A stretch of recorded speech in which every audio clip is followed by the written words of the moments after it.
Built for builders, from beginners to pros, this is where great backyards begin.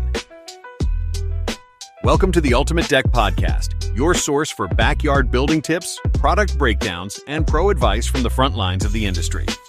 Here are your hosts, Shane Chapman and Wade Laurent. Welcome back to the Ultimate Deck Podcast, everybody. Wade and Shane here with another episode of your favorite podcast that you've listened to today. I'm just banking on this is the first one they listened to today. If it gets out early enough in the morning, it could be. Yeah, I get them posted like bright and early, like 4 a.m. Eastern time. Yep. I think, or I don't know what time. And we got a chance. We have a chance. Okay, today we're going to talk about how to save some money on that deck project. So we've got 7, maybe 8, maybe 10, but something like 7 hacks to save some budget on your deck build.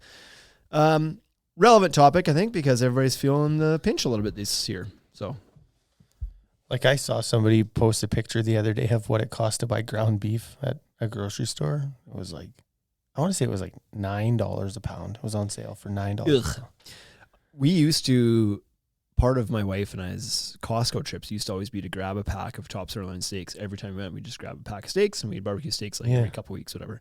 We haven't done that for a couple of years because those same steaks are insanely expensive now. It's like wild. $80 or $90 for a pack of like 3 steaks. Yep. And not a fancy cut. They're not the greatest. That used to be like $40, $30, $40.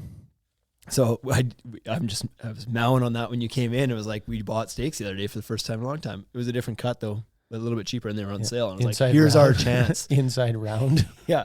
They're pretty good though, but they're just it was like a treat. This is crazy.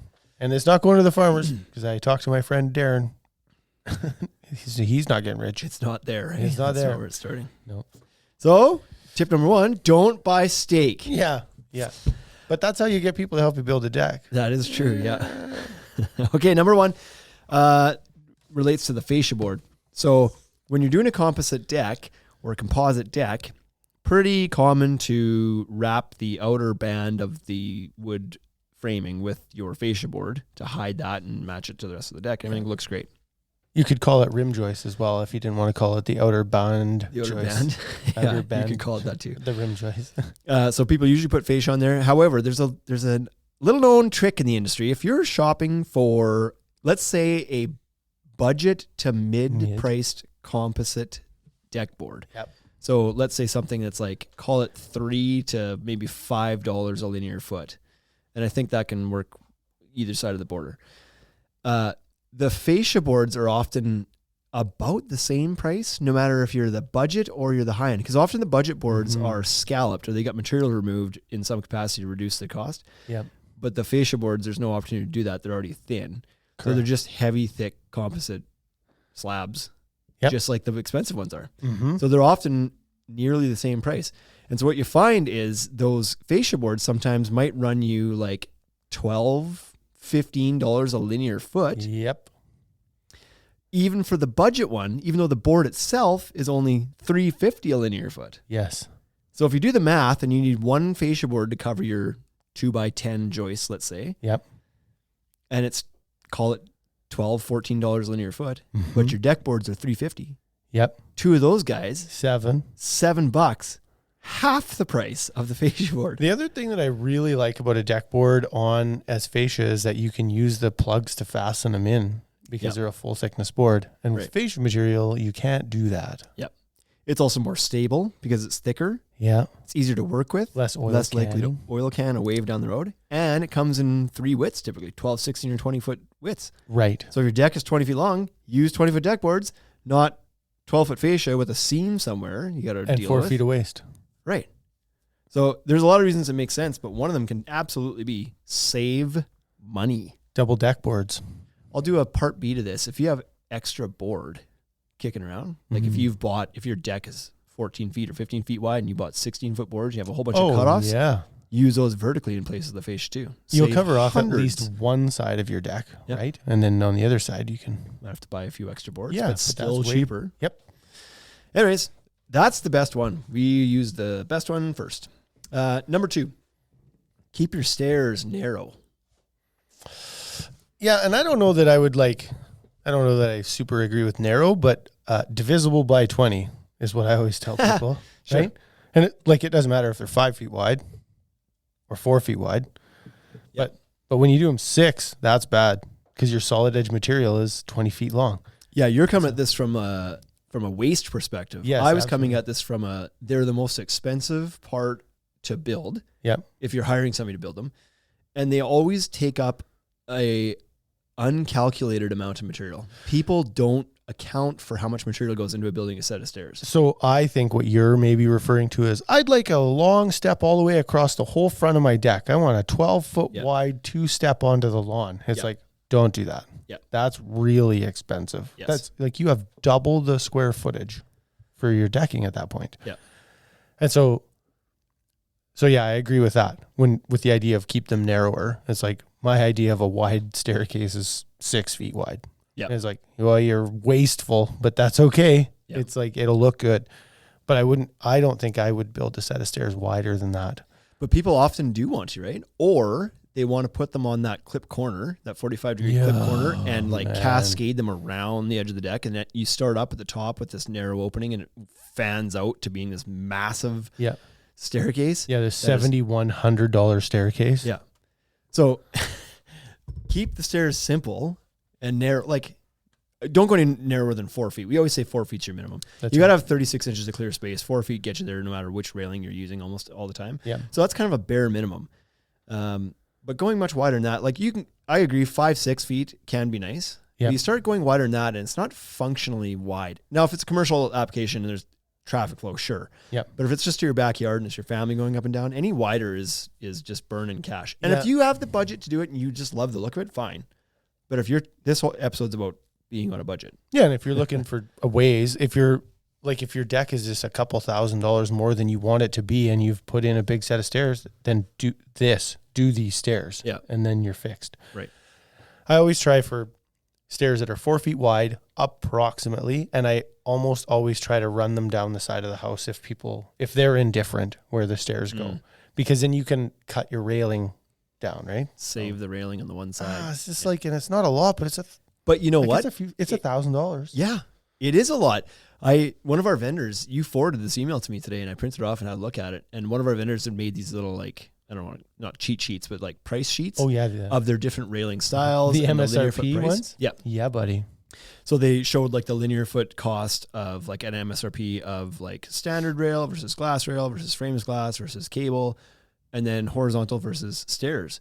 And even on I know it's more, but I guess I hadn't processed it. Even on the stairs with picket rail, yeah, the cost of that stair sections it doubles.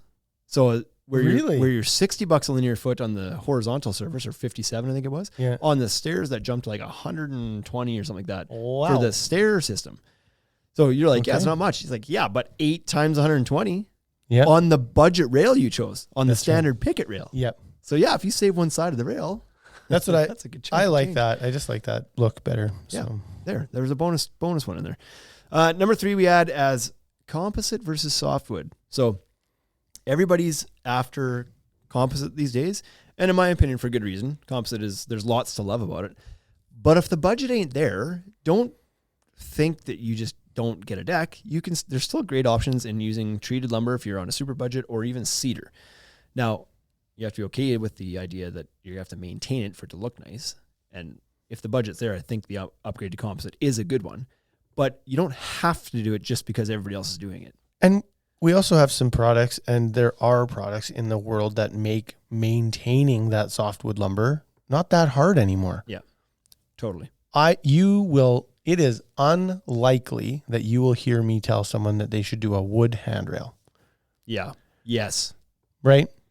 So build your deck. Great point. Do it out of cedar or pressure treated, and then do an aluminum railing on top.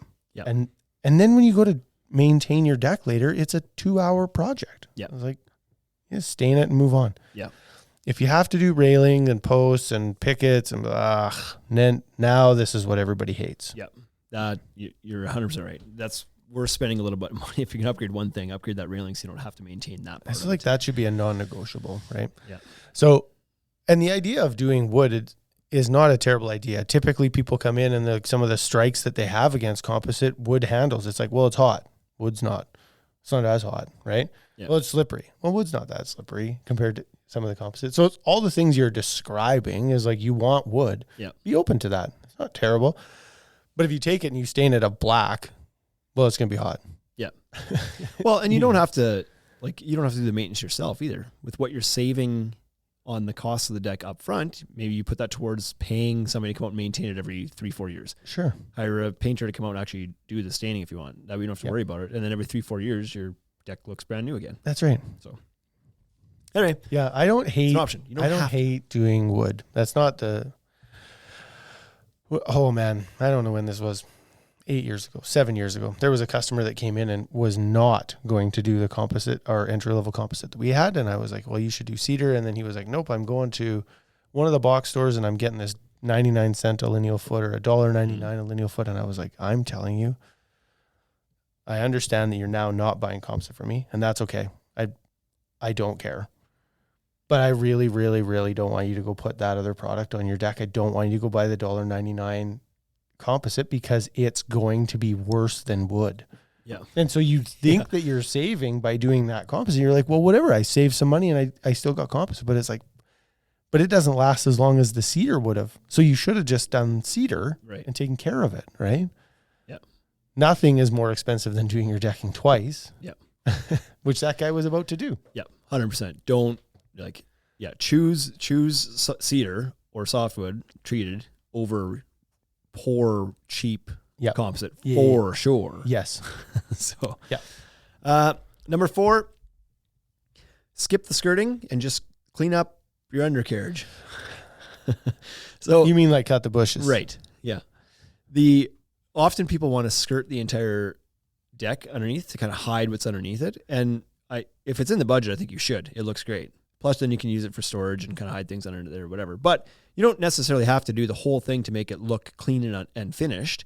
You could just clad the posts and beams underneath and then just put in like a crushed rock or a gravel or some sort underneath the deck, and it still looks nice and clean, weed-free. Yeah, you can probably finished. do like landscaping fabric and crusher dust for a few $100s. Yeah. And then if you bought some PVC product or maybe an extra 2 pieces of fascia to trim up your beams and posts, it's like, well, that would look really good under there. Totally. And it's not that you don't like seeing under the deck. You don't like seeing weeds and treated lumber under the deck. Yeah, exactly. That's the thing with composite decks. It's like from the top, everything is the fit and finish, and it's all done. You don't see any wood. You hide the wood with everything. Yeah. It's like the deck boards and the railing and the fascia, and we don't want to see any of this treated lumber. And then you go underneath, and it's like, oh, there it is. Looks all unfinished on here. Hence why people want to skirt it. Yeah. But yeah, a few extra boards, and you can clad those posts and beams, and now the whole thing looks finished. Fantastic, right? Yeah. And then put some rock in there, and then it looks good. Yeah. So, number 6, keep it simple as far as the shape of the deck goes. So we had Justin downstairs was working with a lady earlier this year, and she wanted this octagonal shape off the corner of the one deck, and it was like, he did the quote all up and sent it back to her. She's like, holy smokes, that's a lot more than I thought it was going to be. It's like, well, yeah, there's whatever it was, $6,000 of the piles under this thing because of the shape you wanted at the corner and required all these piles, and you had some obstruction in the way. I can't remember what it was. Yeah. So there's like all these beams and stuff, and it's like, you take that part out and you need 3 piles for the rest of the deck, which is 3 times bigger than the octagonal portion of it. But now you need 12 because of this weird shape you put in here. And it's more functional space. But from space, it doesn't look as cool. Yeah, that's right. I'm all for spicing it up a little bit, like not just building a slab square deck because whatever, like some creativity is great. But there's a point where you kind of blend function with what am I trying to say? Function with feature or like look aesthetic that find the reasonable mid ground. Don't just go like, I think a shape like my dog that passed away 3 years ago would be great. And it's like, okay. Yeah. But like functionally, that's going to be really or expensive. A guitar. Yeah. That's actually where my head went after. I was like, more realistically, there's been a guitar or 2 built out there. Yeah. But it's just like, so there were some cedar decks. There's a guy in town that has built a few octagon cedar decks, and it's like, they look great. Like, absolutely. The way it just chases around and the boards get bigger all the way around. It's just like, it looks fantastic. Or even people who want to build a circle deck. Yeah. Or a curve somewhere. They're like, I want to do this like circle section. It's like, oh, that's great. But like the cost to do that is going to be, you're going to need extra beams and piles, and you got to hire somebody to bend these boards, which is very expensive to do. Yeah. So it's like if you're on a budget, keep it simple, keep to straight lines and like squares, rectangles, L's, that kind of thing. Yeah, that's right. Yeah, and do we have another point? Yep. Further down, I was like, the only thing that I would mention on that is just to make sure that the deck's dimension matches the material dimension. So do a little wee bit of research into that. Oh, I checked that one off and we didn't actually talk about it. Yeah. Okay. To go back one.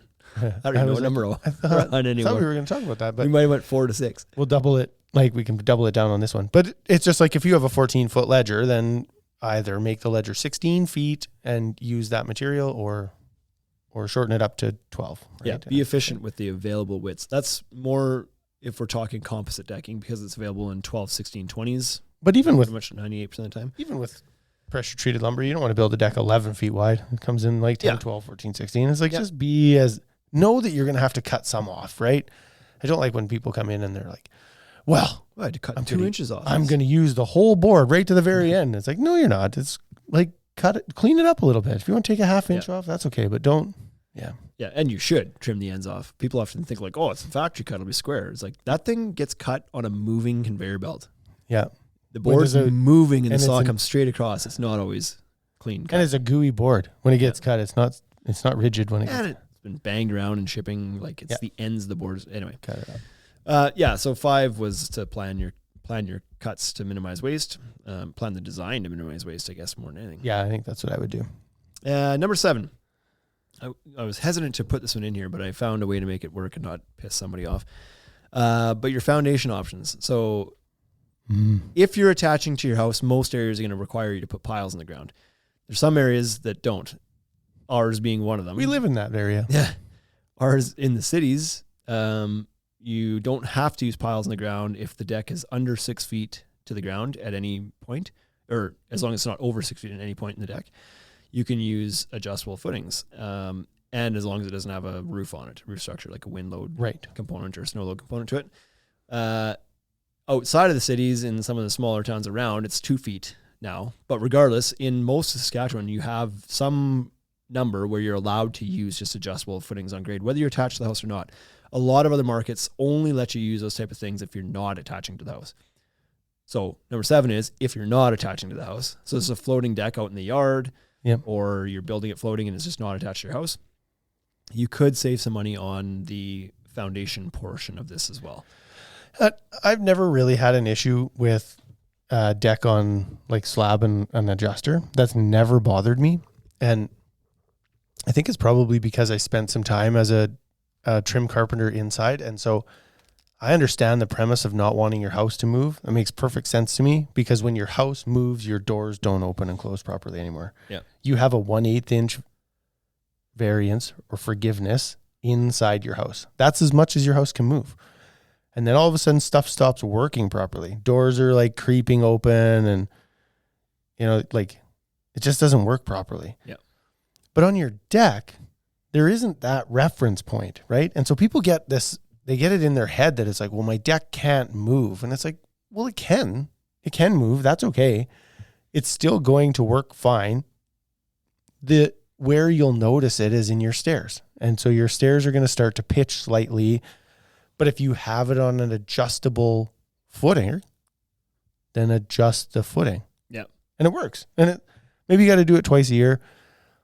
And even if you're really OCD, you're going to do it 2 times a year for the first 3 years. But then you're going to be like, I'm tired of this shit. And then you're going to do it when it gets real bad. Yeah. But it won't continue to get real bad because that's going to pack down and it's eventually going to settle that material underneath the base that you're talking about. And so your adjustment is only going to happen for the first few years and then it's over. Well, unless you're in a high frost area like we are. That's why ironically, but it heaves and then goes back down. Yeah.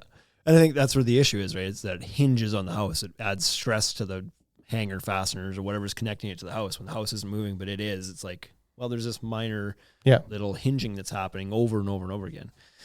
But if it's floating, then you don't have that. And you've got, and I think this is only a cost saving measure in areas that do have frost, because if you don't have frost, then you're only required to put your piles 12 inches deep or 6 inches deep. Dig a hole. Dig the hole and put some concrete in there or put a slab down and do it anyway. Yeah. But this is more for like, you're in Minnesota, your frost is 4 or 5 feet deep. Yep. if you don't do piles, the deck's going to move. It's like, well, if it's floating, it's okay. That's It's right. going to heave probably pretty level and consistently, like you're saying. Yep. And if it goes a little bit out of level, get under there. Like the adjustable footings that we're referring to, they're adjustable with a wrench. Like it's not hard to do. Yeah. Just get under there and adjust it. So, Yeah, so anyways, you can use a bottle jack to take the weight of the deck off, and you can turn it by hand. Yeah. And then set the bottle jack back down. Like Yeah. you don't have to. This doesn't even have to be that hard. Yeah. So that's number whatever. I don't know. 7 is what I wrote down, but I'm not sure which order we got a did this couple in. more in there. We got Plus some we bonus added ones. some freebies. Yeah, there was a 3A. Yeah. We had a number 8 here, which was to do it yourself. So this doesn't obviously apply to everybody, but if you're capable of building your project yourself and it's not too complex and you're comfortable in the tools and you've done it before, you have a good idea, it's something you might be able to tackle yourself.